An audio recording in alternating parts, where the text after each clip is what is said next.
Buenas tardes a mis amigos y conocidos de Uruguay. Hoy viernes 18 de enero de 2019 estamos cosechando una parcela de soja acá en Paraguay, Alto Paraná. Estamos entre Santa Fe del Paraná y San Alberto, zona este de Paraguay. Este soja conocido acá como boliviano.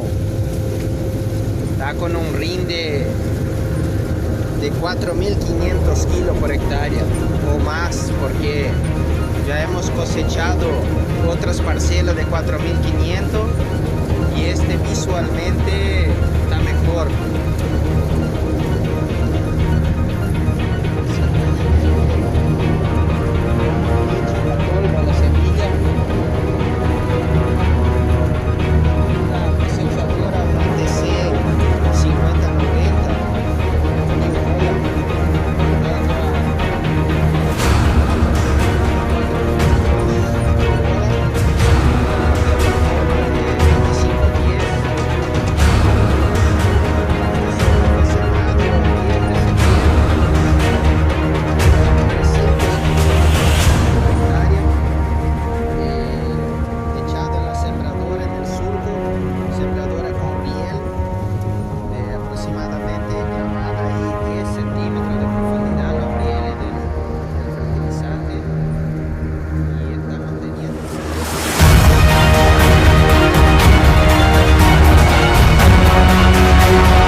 Bueno, Paraguay, como todos saben, es un país que está en el corazón del cono sur de nuestro continente.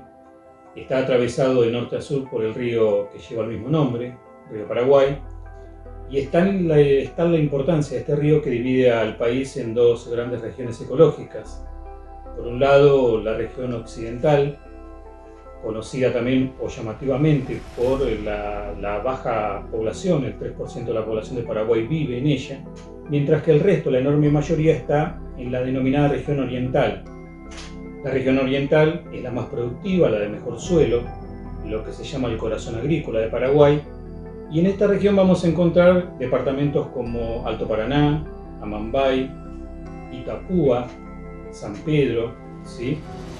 Caguazú, que son los más productivos del país y concentran la mayor cantidad de población. La región occidental, como decía al principio, es la menos habitada, solo el 3% de la población encontramos en este lugar y es la que tiene suelos menos productivos. Si hablamos de la historia de Paraguay y en cuanto a la tenencia de la tierra, tenemos que ir tan atrás como la guerra de la Triple Alianza. En realidad, hoy la conocemos como la guerra contra el Paraguay, y esto se debe a que tenemos que pensar cómo era el vecino país antes y cómo fue después de la guerra, de aquella guerra. En Paraguay la llaman Guerra Guazú, Guerra Grande, y tiene que ver con lo que significó para la población de Paraguay. En 1864, Uruguay, la banda oriental, está en un conflicto político interno entre el Partido Colorado y el Partido Blanco.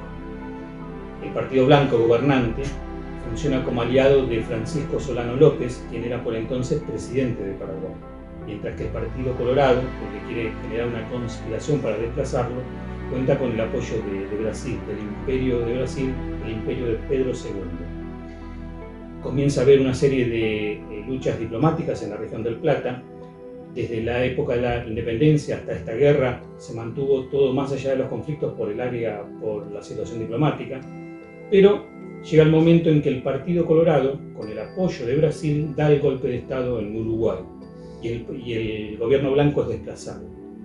Es ahí que Francisco Solano López, como presidente de Paraguay, advierte envió un ultimátum a Brasil que no intervenga en el conflicto interno en Uruguay. Brasil no hace caso y automáticamente prepara tropas en la frontera. Paraguay lo toma esto como una provocación y le declara la guerra al Brasil y al gobierno colorado, el nuevo gobierno colorado uruguayo. Moviliza tropas y lo primero que analiza Paraguay es cómo llegar rápido al sur de Brasil. La idea es, de pura estrategia militar, es cruzar a través de la provincia de Corrientes. Este hecho hace que ponga en discusión también a la Argentina, la posición de Argentina. Nuestro gobierno, el gobierno Bartolomé Mitre, se declara neutral y dice que si recibe alguna agresión desde Paraguay, no va a dudar en declarar la guerra. Paraguay se adelanta, declara la guerra y en menos de 3 meses estamos en un conflicto en la región que tenemos a Paraguay de un lado en una posición de atacante o de agresor en cuanto a que invade Corrientes y del otro lado 3 países que tienen mucho interés en avanzar sobre el territorio paraguayo. Lo cierto es que para 1865, en un acuerdo secreto, el Imperio de Brasil, Argentina y Uruguay firman el acuerdo de la Triple Alianza. Básicamente, ¿en qué consistía? Invadir Paraguay, ocupar su territorio y no rendirse hasta que se termine el gobierno de Francisco Solano López.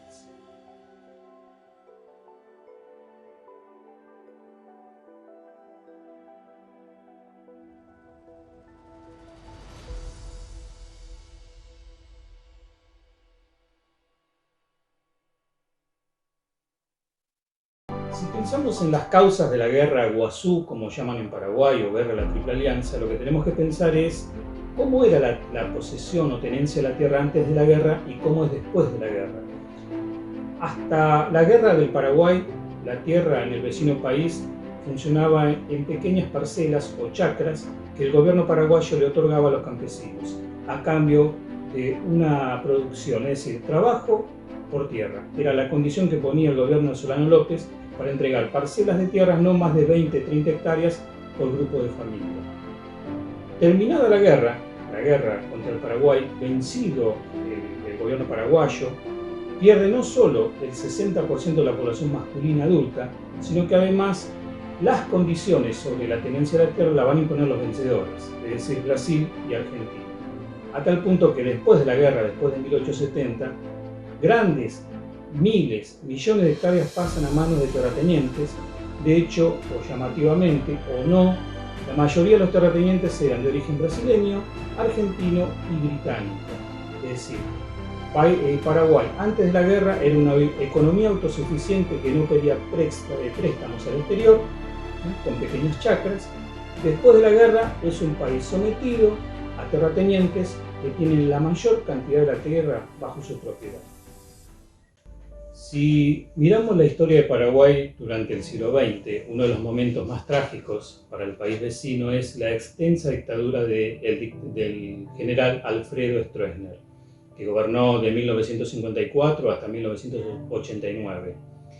Durante su dictadura, si observamos la tenencia de la tierra, Paraguay vive un momento muy particular.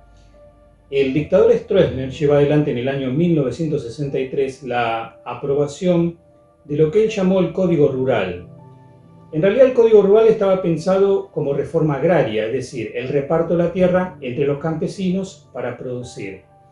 El tema es que pone o crea un organismo conocido como INDER, que se va a dedicar a la transacción de la tierra y a la transferencia de la tierra. Es decir, el Estado le otorga la tierra a los campesinos. El tema es que este organismo se convierte con los años en un instrumento político controlado por el Partido Colorado, que es el que sostiene políticamente a Alfredo Stroessner.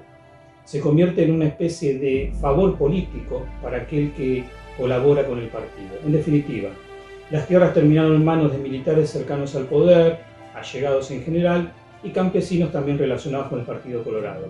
Se convirtió en un aparato de clientelismo político. La reforma agraria quedó de lado, el código fue algo que figuraba en los papeles, superficial, pero la enorme mayoría de los campesinos paraguayos seguían sumergidos en la pobreza y sin tenencia de la tierra. Durante la dictadura de Stroessner se hablaba de 2 formas de tener la tierra.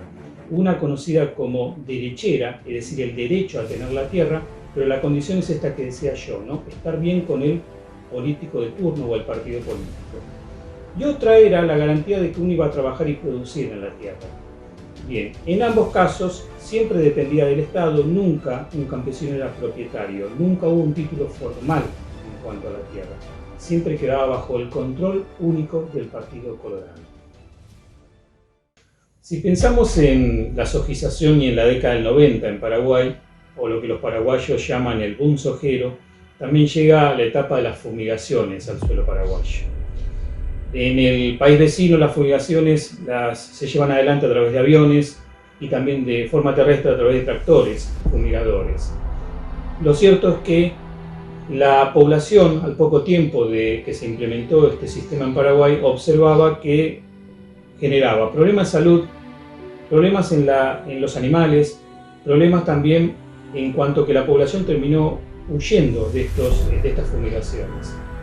Si pensamos en lo que provoca en las personas, desde problemas respiratorios, problemas en la piel y otros problemas más severos como malformación en el nacimiento de criaturas o algunos fallecimientos con enfermedades poco conocidas en la región. Lo cierto es que van a llevar adelante igual las fumigaciones porque la rentabilidad de la soja se lleva toda la producción adelante y realmente lo que es lo legal tampoco se contempla. En el caso de la expulsión que yo decía recién, básicamente tiene que ver con que estas familias comienzan a tener que discernir qué hacen, se quedan en el lugar y producen bajo estas condiciones o deciden emigrar a un lugar y a un mejor destino. En esa asociación estamos Estados Unidos, Canadá, Brasil, Argentina, Uruguay y Paraguay, donde todos juntos tenemos el 95% de la soja del mundo. Entonces es una instancia muy importante para poder negociar con otros bloques a fin de impedir cualquier tipo de traba arancelaria que a veces los mercados quieren poner para manejar precios o por presión de algunos grupos ambientalistas extremos que quieren acabar con el agronegocio o mismo algunos políticos, ¿verdad?, que utilizan este tema políticamente. La aplicación de la tecnología transgénica está directamente relacionada con la intensificación del monocultivo de soja, la siembra directa y la falta de rotación que exige el uso de plaguicidas. Por un lado, la expansión de la soja causa la pérdida de bosques por la tala indiscriminada. Como resultado se produjo la disminución de los recursos naturales fundamentales y también las comunidades rurales se vieron afectadas. Sin duda el agotamiento de los cauces y la contaminación de las aguas superficiales son prueba de hasta dónde llega el impacto de los agrotóxicos. Como consecuencia los campesinos están condenados a sufrir el empobrecimiento y la enfermedad. Como opción final, las familias campesinas sufren la expulsión. Asimismo, en la zona sojera crecen los movimientos campesinos de protesta contra las fumigaciones, pero los dueños del agronegocio financian mecanismos de violencia para desarticular las organizaciones campesinas. La represión contra los pequeños productores está a cargo de civiles armados o grupos parapoliciales bajo sueldo en las empresas sojeras. Por otra parte, también es violenta la respuesta cuando los campesinos rechazan la venta irregular de tierras, pero en este caso es la justicia la que ordena el desalojo violento. De esta manera, la corporación judicial se suma a los grandes medios de comunicación que criminalizan la protesta en favor del agronegocio. Si pensamos en la problemática de la soja, un investigador paraguayo, Tomás Palau, dice que ya podemos hablar de las repúblicas de la soja y habla básicamente de Brasil, Argentina y Paraguay. En el caso de Paraguay, con el avance de la sojización también avanza la organización de los campesinos para resistir. No todas las comunidades aceptaron esto de comenzar a producir soja. Algunos comenzaron a organizarse en cuanto a la resistencia. En el caso de las organizaciones de resistencia campesina, me llamó la atención la coordinadora de mujeres en particular y la coordinadora de mujeres de San Pedro, que a su vez tiene distintos grupos distritales que forman parte de una comunidad de mujeres campesinas mucho más grande todavía. La Coordinadora Departamental de Mujeres de San Pedro nació en febrero de 2011. En principio ellas se organizaron como para resistir, ya que gran parte de su familia terminaba emigrando a las grandes ciudades como Asunción o Ciudad del Este. Estas mujeres, en vez de emigrar, decidieron resistir y se organizaron. Básicamente comienza la organización como grupos locales, como pequeñas asambleas. Ellas mismas se autodenominan socias. Cuando hablamos del concepto de socio, no socio porque pertenecen a un mismo grupo, sino porque comparten el método de lucha, el método de resistencia. En el caso de la Coordinadora Departamental de San Pedro y la Coordinadora de Liberación, Distrital de Liberación, ellas se organizaron en cuanto a resistir produciendo. ¿Cómo es esto? Es decir, ellas dicen, para que la soja no avance, nosotros tenemos que intensificar nuestra producción. Si la soja con sus fumigaciones perjudica la cría de cerdo, tenemos que criar más cerdos. Y así se lo plantearon ellas y llevan la lucha adelante, organizadas. Y también es llamativo en el caso de ellas, que es una organización horizontal, es decir, no hay una líder visible, todas tienen voz y voto, se reúnen en asambleas periódicas, generalmente las asambleas distritales son cada 20 días, las que son departamentales son cada un mes, mes y medio, y llevan adelante reuniones en cuanto a cómo obtener semillas, tierras, herramientas, cómo producir en definitiva. Estas mujeres también cuentan que ellas tienen una doble lucha en cuanto a su organización. Primero tienen una lucha contra el Estado patriarcal. Paraguay, como todo Estado patriarcal, el hombre era una figura muy fuerte y llevaba la voz, ¿no? La voz a la hora inclusive de organizar la lucha. Estas mujeres decidieron no consultar a los hombres, se organizaron como grupo femenino, como grupo de mujeres en lucha, y es lo que las va a llevar adelante en una lucha y en una organización ya casi de 10 años. Buenas tardes, bienvenidas y muchas gracias por visitarnos. Para vos y a tu señora te damos la cálida bienvenida a nuestra organización. Yo me llamo Graciela López, viuda en Melo, ya casi 13 años ya soy viuda, y a partir de que soy viuda empecé a entrar en la organización. Primeramente por nuestra iniciación, nosotros somos el Comité Piñahuac, base de esta organización, pero primero hacemos nuestro comité de base y formamos 12 grupos. Acá está mi compañera, está Luciano, está la señora Rafaela, ella es mi base de mi comité. Tenía que hacer un comité o cualquier cosa para salud, porque no hay remedio, dice que para eso solamente nosotros tenemos que ser doctor y doctora a ese problema de la depresión. Y gracias a Dios salí de eso a través de mi comité. Nosotros antes de liberación, acá nuestro distrito era la Sore, somos del distrito de Sore, pertenecemos a Sore. Y ahí había una mujer que subió de intendenta, que es la señora Eli, y vino a hacer reunión acá en Liberación. Yo me fui porque escuché por la radio, y ahí ella nos incentivó a nosotros para formar grupo de mujeres para organizar, porque aquel tiempo venía ese Cross País primero, ahora se llama Tecopona, que tenía que cobrar los menores, y el papá y la mamá. Y tenía que formar organizaciones, formar de mujeres, y ahí ya empecé a organizar y formamos y ponemos el nombre de Comité Piñahuac. Y después nos integramos a esta organización de distritales. Y así empezó nuestras organizaciones. Porque si las mujeres no se organizan, ya no pueden más golpear ninguna puerta, ninguna institución. Uno es. Y otro sí que lo que fue más, creo que a todas las compañeras que están acá, es saber nuestros derechos. para no ser más pisoteada por nadie. Ya sabemos que una mujer valiente tiene que estar, como dice la compañera, al lado de hombre valiente. Y ahí empezamos con nuestro derecho a luchar. Y después viene la capacitación, en que nos sentimos muy orgullosas de seguir participando y ya recibimos algunos beneficios, gracias también a nuestra coordinadora y a todas las compañeras que seguimos en pie. Y así fue que inició nuestra organización.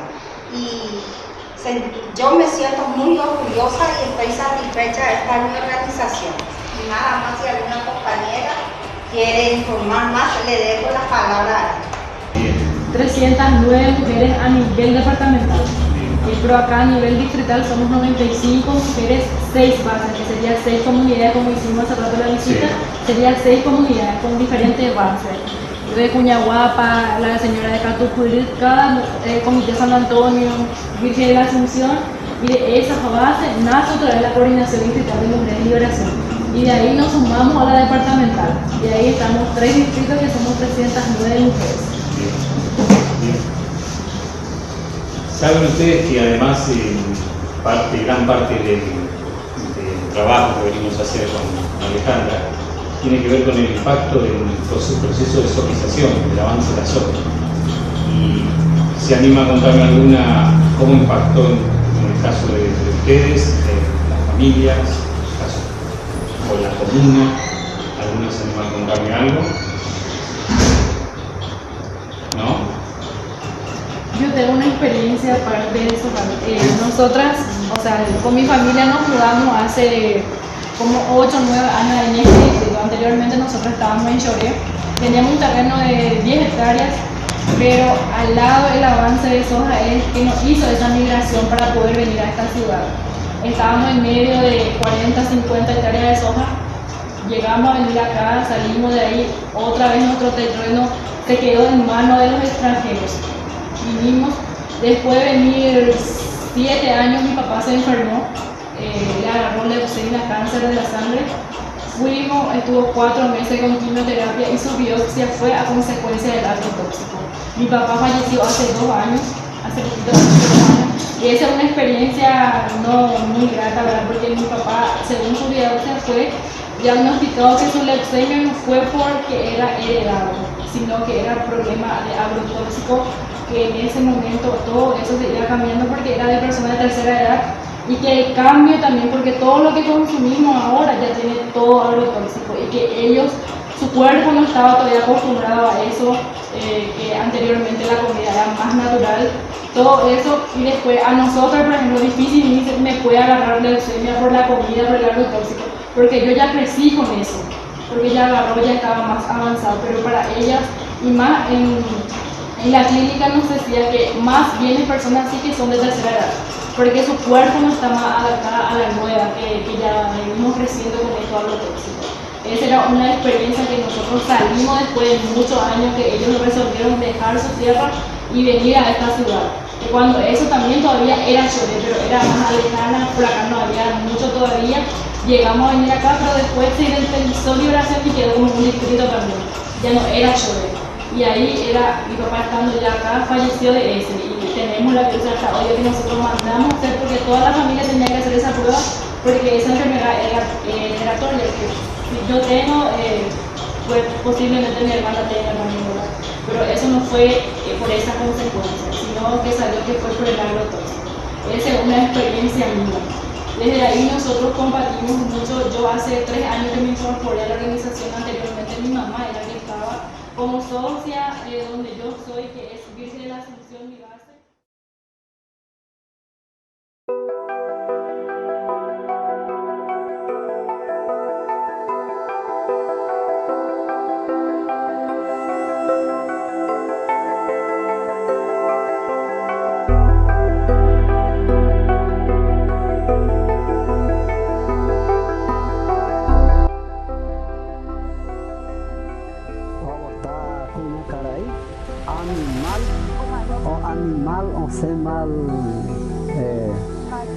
Malformación, ¿sí?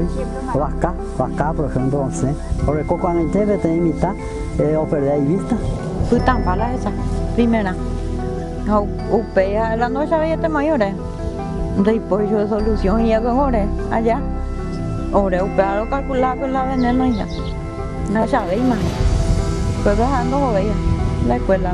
La producción sojera ocupa el espacio de los pequeños productores o producir en alimentos. Genera más miseria que genera progreso. Pero coma cuña caraí, mojapu cuña caraí, mano pues cáncer, ja mocoy caraí. Hay muchas mujeres que tienen su hogar cerca del sojal, aunque produzcan hortaliza o ruazú, curé, bacao, igual toñe contamina, huye allá. En época de fumigación, por ejemplo, siempre afecta mucho la producción. Hoy algunos perden, en vez cuñado perder, o si no de riesgo y leña embarazo, muchos tratamientos, ahora van a ir preocupantes porque uno hoy el acceso a la salud no es gratuita. Soja, reserva, escuela, sojero, pues la Guiramata no es así, en mi época, Pirá, por ejemplo, en todos los arroyitos, montones de pescado. Aproximadamente 30 metros, estaba el río Limón, el inicio del mar de soja. Una hectárea de alimento hecho de autoconsumo. Te ve tiempo mantener de mi familia porque una hectárea de soja, porque es para producción de capital.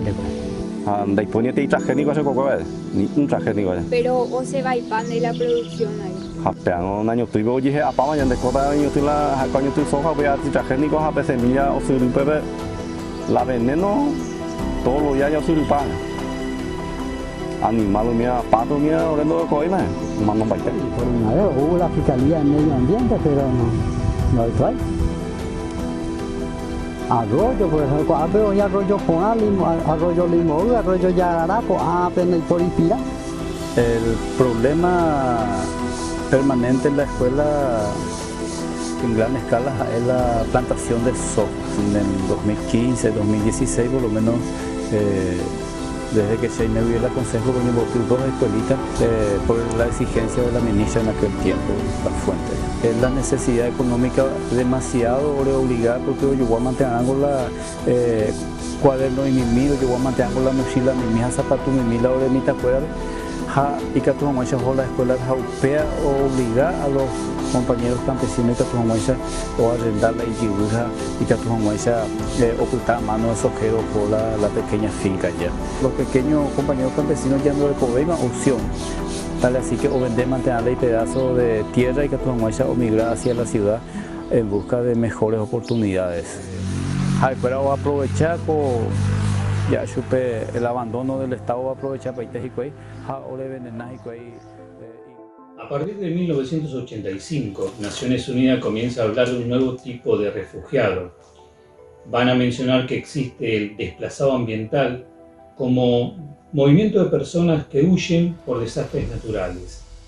Al refugiado político o económico o religioso, ahora se suma este nuevo desplazado que busca una nueva vida en un nuevo territorio o posibilidad de hábitat.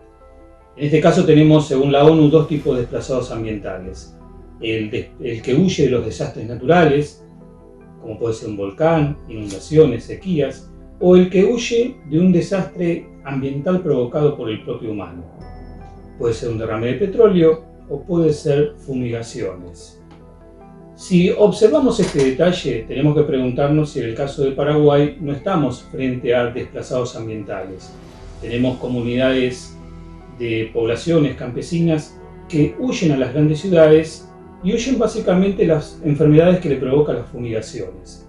Nos podemos preguntar, ¿no? ¿Estaríamos ante un desplazado ambiental?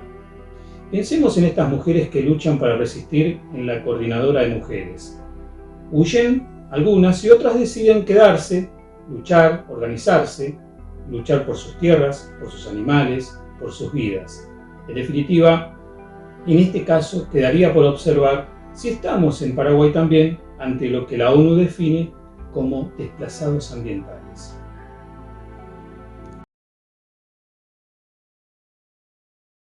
En la comunidad de Santa Librada tuve la posibilidad de entrevistar a Alicia Vázquez y a su madre, Ana González, que me contaron de los cambios que surgen en su comunidad a través de estos años en cuanto a la llegada de la soja.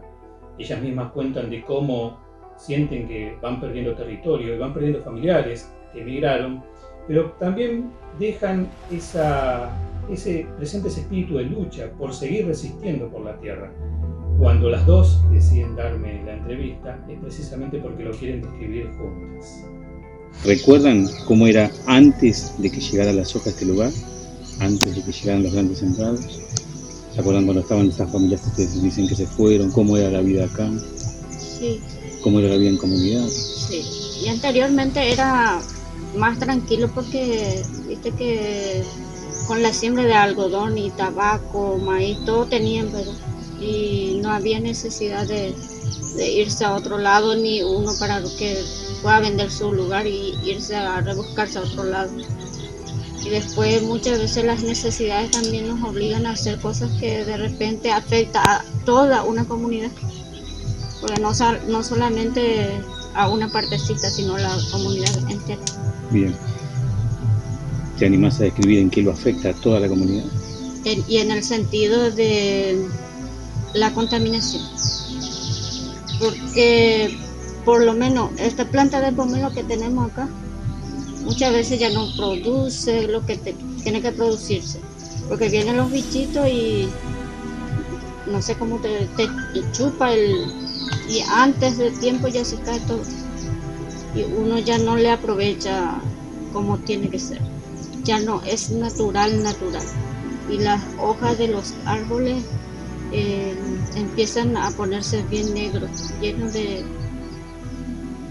bichos. Yo siempre quería que vuelva a plantar la gente el algodón, porque antes por acá se siembra mucho algodón y hasta los chicos tienen la plata porque sabe cosechar y tenía todo. No hay delincuentes, no hay nada. Y ahora no hay más algodón y menos trabajo y se empiezan hasta los chicos para robar algo.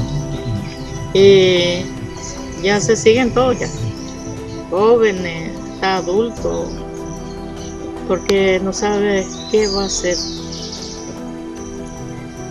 Y ahora la gente se van todos. Los que crecen, los jóvenes, todos se vayan a otro lugar. Se fueron los países, a España, Argentina, en todo lugar. Se fueron todos. Acá poco hay jóvenes que no hay malos. ¿Ustedes tienen algún familiar que se haya ido? Sí, yo tengo un hermano que está en España. Llevaron ya a sus 2 hijos. Y tengo mi hijo también que se fue a la Argentina. Y para ambas, ¿qué esperan de acá en más? ¿Cuál sería el ideal de ustedes en esta lucha? ¿Qué esperan para sus hijos, nietos? La verdad que lo que esperamos es muchísimo, que mejore todo, que haya un puesto de trabajo para todos, sin excepción. Sin excepción de banderías políticas, te puedo decir, pues eso también ahora la verdad se tiene mucho en cuenta. De repente cuando hay un gobierno colorado, porque vos sos liberal no podés trabajar con ellos, de repente si es un gobierno liberal también así.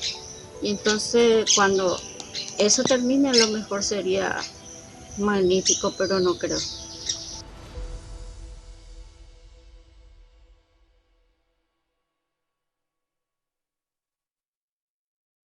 En la comunidad conocida como La Felicidad, tuve la posibilidad de entrevistar a Mari Bordón, una mujer muy agradable, una lugareña que nos relató varias cuestiones, varios momentos de su vida que reflejan los cambios en la zona. Nos cuenta de cómo era la niñez en un río limpio, en un monte sano, rodeada de animales, y cómo con el avance del capital brasileño y el cultivo de soja comenzó a vivir los cambios a través de estos años. Ella misma nos cuenta de cómo iban comprando y avanzando, cómo sus vecinos se van se iban de la zona. Sin embargo, ella, como tantas otras mujeres, la coordinadora, lograba plantear la resistencia y luchar por su tierra. Creo que en el relato de Mari vemos también ese desliz de nostalgia por lo que fue la zona, pero no pierde las esperanzas de volver a ver lo que ella vio en su infancia. Mi nombre es Mari Bordón, estoy acá en el departamento de San Pedro, en el segundo departamento de San Pedro, República del Paraguay, en el distrito de Liberación, y estamos en la coordinadora departamental de mujeres de San Pedro. Soy una de las socias también y estamos un poco quebrantadas, no un poco, mucho quebranto como mujeres organizadas, y tenemos una responsabilidad grande encima de nosotras, ¿verdad? Porque tenemos que defender lo indefendible, tenemos que luchar, porque yo empecé en comité, luego del comité de base empezamos a la distrital y después nos unimos de distrito a distrito, que se llama la Coordinadora Departamental de Mujeres de San Pedro. Organizamos así, viendo la necesidad de una experiencia que yo tuve, ¿verdad? Hace 13 años atrás. Tuve una mi amiga, ¿verdad? Que tenía que salir 14 kilómetros a pata, como digo, ¿verdad? Con una criatura enferma en brazos, buscando solución a 14 kilómetros, ¿verdad? En un pequeño hospital, y no lo encontraba. Y eso me obligó a que tengo una obligación grande de luchar. Y también hace 13 años atrás teníamos una zona con muchos vecinos, estábamos, ¿verdad? Y duele mucho decirlo, ¿verdad? Que vinieron los brasileros, empezaron a comprar los terrenos. Primero empezó de pequeñito compraban más o menos 20 hectáreas uniéndose, todo un tema. Y luego ya compraron 2.700 hectáreas y empezaron a plantar soja. Ya los vecinos no podían aguantar la fumigación de la noche que hacían, y así empezaron a venderle otra vez los vecinos, de vecino a vecino empezaron a venderle a los grandes que vinieron, a los brasileros, ¿verdad? Que vinieron a comprar los terrenos y a meterle soja continua. Y esta vuelta nos fuimos a visitar esta zona y duele el alma como mamá, ¿verdad? Me duele mucho porque ver eso que era todo verde, todo árbol, todo monte, era un dolor inmenso que yo sentía, ¿verdad? De ver lleno de soja, plantaciones de miles y miles de hectáreas de soja. Y ya los vecinos, ya no había casa. Ya no existían esas amigas que yo tenía en esa zona, que yo llegaba a visitarles, veía sus bananales, sus piñas, su todo, ¿verdad? Y me dolió mucho. Y ahí yo empecé a entender que tenemos que luchar, porque si no, hoy no luchamos, nuestros hijos, nuestros nietos ya no van a poder disfrutar lo que hoy estamos disfrutando nosotros. Duele mucho decirlo, pero como coordinadora departamental de mujeres estamos en eso, estamos en la lucha, estamos defendiendo eso en las radios, ¿verdad? Tenemos visitas también, como la coordinadora departamental distrital está la compañera Ada Ramírez, ella está como coordinadora distrital, y también la coordinadora departamental, que es la señora Estelvina Medina. Y así estamos luchando, estamos muchas mujeres en el departamento que estamos luchando, y ojalá un día podamos conseguir la victoria, porque es muy difícil. La soja trae, por lo menos para los grandes le viene bien, es una buena producción que le da, pero a nosotras y a toda la población destruye, trae muchas enfermedades, no podemos más criar gallinas, no podemos tener chancho, es muy difícil, porque fumigan de noche y de día ya amanecemos ya como si fuera que nada pasó anoche, y estamos en eso. ¿Cómo era el pasado antes de llegar a la soja, María? ¿Cómo era la zona? ¿Cómo era tu vida? ¿Cómo era la vida de la comunidad? La comunidad antes de plantar la soja y eso era de maravilla, los vecinos vivíamos, disfrutábamos todas juntas, teníamos nuestro arroyo, nos íbamos a lavar las ropas y eso todas juntas, ¿verdad? Todas las vecinas así nos uníamos, íbamos en carreta Y era una vida maravillosa, yo le llamo, una vida maravillosa. Pero ahora ya no es, ya es muy distinto. Yo hasta ahora vengo en mi chacra, ¿verdad? Yo tengo todavía mi chacra ahí y hasta ahora vengo 14 kilómetros en una motito, ¿verdad? Pero te digo que, porque yo me mudé en la ciudad, tenía que mudarme, ¿verdad? Por los hijos, por las nenas que estudian, que entran ya en la facultad, en su colegio, entonces por eso yo dejé mi casa. Pero mi chacra no, ahí nosotros estamos trabajando todavía, producimos lo que tenemos que consumir. Porque transgénico también es muy difícil, porque tenemos maíz, ¿verdad? Pero todo transgénico, ya todo transgénico, y comprando vos ya no te alimentás como tenés que alimentar. Claro. Es dificilísimo. Entonces tenés que producir lo que tenés que consumir, tenés que producir únicamente. Porque si no, no. ¿Y tenés algún sueño en cuanto a la coordinadora, en cuanto al objetivo, en cuanto a los logros por venir? Y el sueño mayor que yo, ¿verdad? Como mujer, y estamos también las socias, ¿verdad? Que algún día podamos tener un albergue, una casa propia como coordinadora departamental de mujeres, que se le eligió acá en Liberación, en el distrito de Liberación, como es el corazón del segundo departamento. Y tener nuestro propio local, que ya tenemos el título, ¿verdad? Ya conseguimos. Y tener nuestra propia casa para poder tener ahí las capacitaciones, para poder seguir trabajando por muchas mujeres. Están nuestros hijos, nuestras hijas, ¿verdad? Que tenemos que concientizarle que en el día de mañana sean, porque nosotros no somos eternos en la vida. Y cuando nos vayamos, que se queden nuestros hijos, nuestras hijas a luchar. Y yo digo que si nos unimos siempre, y más mujeres tenemos que unirnos, porque es una necesidad grande para poder recuperar lo nuestro, como yo digo siempre. Porque la naturaleza es buenísimo, pero el propio humano, el hombre, es el que descompone. Buscando más plata, queriendo más dinero en la vida, juntando más dinero, cree que son felices. Pero la vida dependemos de la naturaleza y su plenitud. Dios nos creó a nosotros para que podamos disfrutar de esta naturaleza. Y sin embargo, en ese mundo de humanos que estamos, ¿verdad? Están los terratenientes, como le llamamos nosotros aquí, ¿verdad? Y no piensan por la vida, ni por sus hijos ni por los nietos, sino que piensan por el dinero, de agrandar cada día más, de llenar los bolsillos, de sentirse más lujoso, de estar en un lugar más lujoso cada día más, ¿verdad? Y no consiste en eso. Yo me doy cuenta que no consiste en eso. La vida, la naturaleza es maravilloso, a la que nosotros nacimos aquí y valoramos muchísimo, porque es hermoso disfrutar tu arroyo, tu río, tu campo, tu monte, te va y es una cosa maravillosa, es inexplicable. Y eso es lo que les puedo contar, maravilloso es.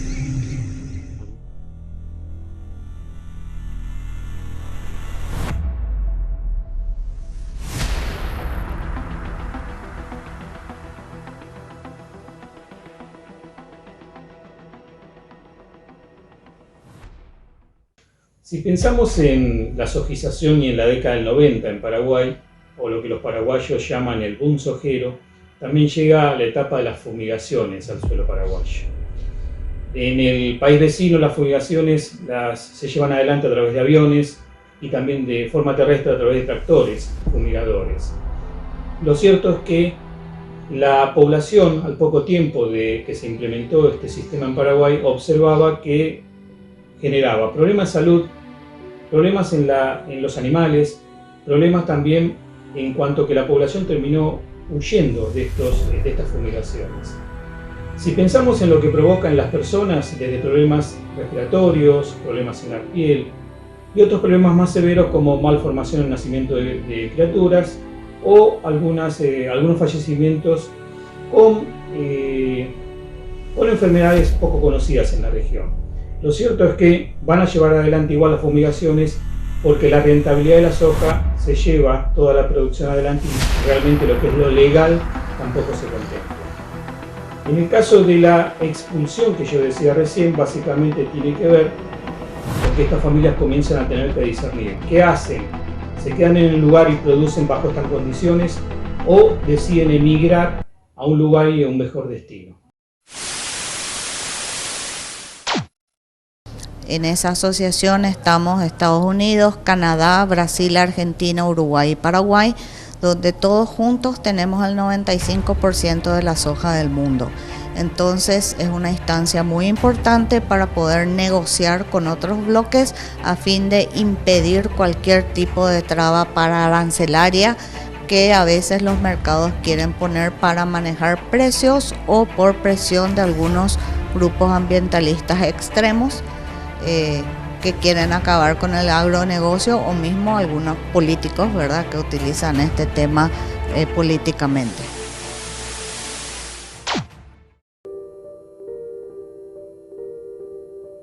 El glifosato es el herbicida con mayor producción y uso en el mundo, y también el más peligroso. Este plaguicida se emplea fundamentalmente en los cultivos de soya, maíz y algodón transgénicos. La verdadera toxicidad del glifosato se logró ocultar por años, en virtud de las campañas implementadas por sus fabricantes, las gigantescas corporaciones de agroquímicos y por la ausencia de estudios científicos. Hoy es diferente. Por sus efectos nocivos, el glifosato ha sido prohibido o restringido en países como Austria, Alemania, Francia, Italia, Luxemburgo, Tailandia, Sri Lanka, Bermudas y algunas regiones de Argentina, España y Nueva Zelanda. ¿Cómo saber de sus peligros? La Antología Toxicológica del Glifosato de E. Martín Rossi enlista 1108 artículos científicos que informan de ello. De ese compendio se deduce que el glifosato es un agente tóxico altamente peligroso a la salud humana, pues se ha comprobado o sugerido que genera encefalopatía, autismo, parkinsonismo, malformaciones y diversos tipos de cáncer, además de afectar los sistemas endocrino, reproductivo, inmunológico, digestivo, hepático, renal, nervioso y cardiovascular de las personas.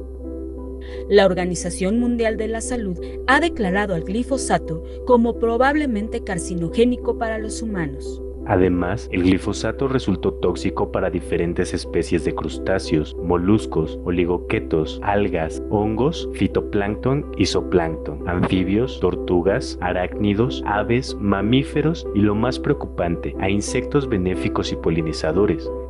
Finalmente, existe evidencia de la permanencia de este plaguicida en agua, suelo, aire y alimentos. Hoy, el glifosato genera la mayor destrucción de la biodiversidad de toda la historia natural del planeta. Se aplica en más de 54 millones de hectáreas de soya transgénica en 5 países de Sudamérica. En esa superficie, que equivale a casi el tamaño de Francia, solo existen infinitos campos de soya y se ha arrasado con bosques, selvas y matorrales tropicales y contaminado y enfermado a miles de ciudadanos. En el Palacio Municipal de Liberación nos recibió el intendente Freddy Silva, que nos contó un poco de la historia de Liberación, cómo se conformó el distrito, pero también en cuanto a la producción y la población. Él cuenta cómo tienen un sueño en cuanto a los habitantes del lugar, en generar riqueza para el municipio y para la población. Nos cuenta también su vínculo con las ojeras, aunque deja ahí un paréntesis como que esto lo maneja el Estado Nacional.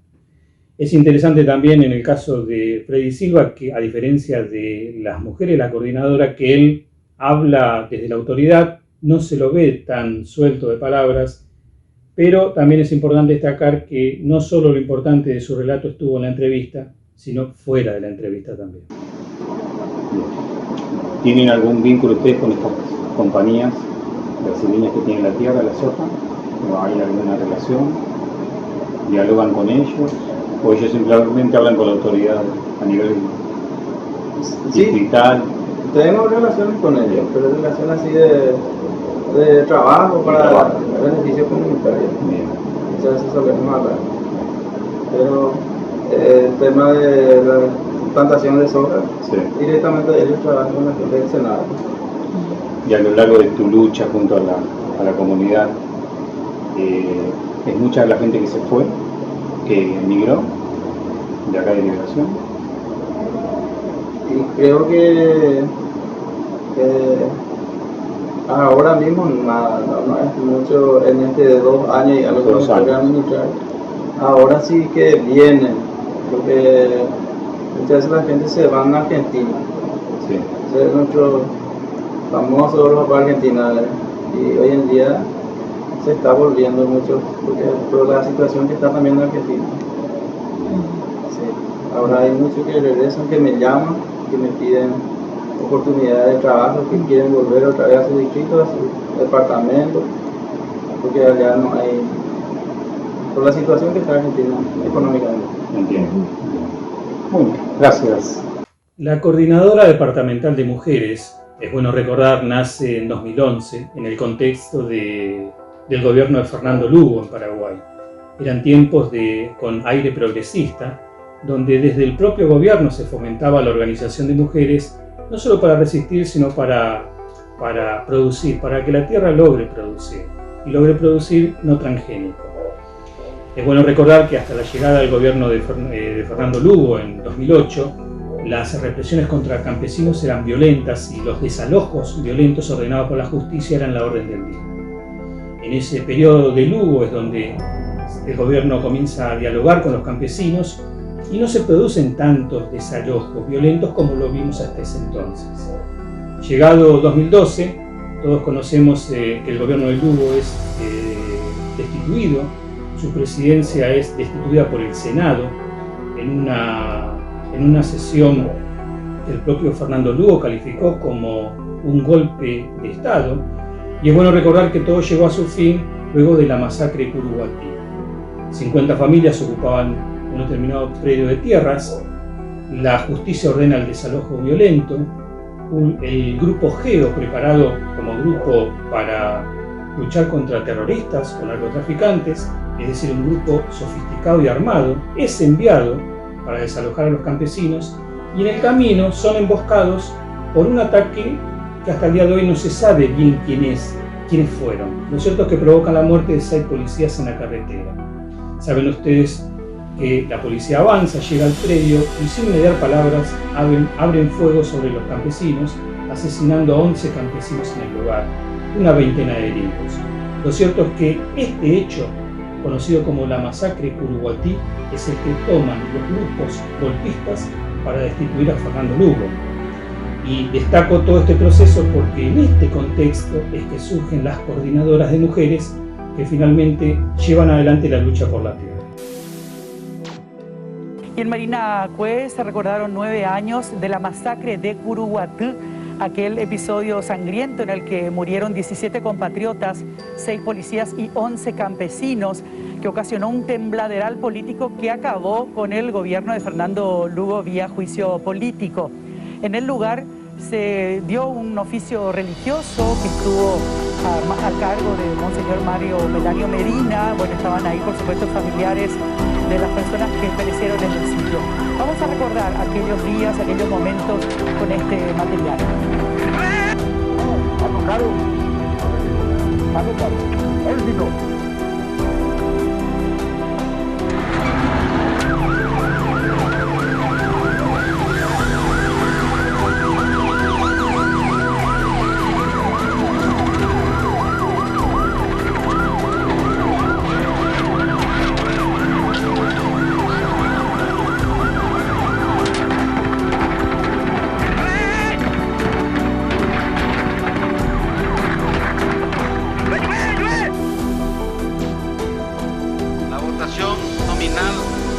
arroja el siguiente resultado: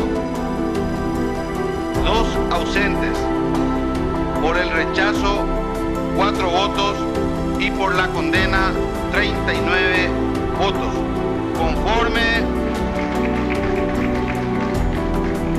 Conforme al resultado de la votación nominal, se declara culpable al acusado Fernando Armindo Lugo Méndez y por lo tanto queda separado de pleno derecho de su cargo.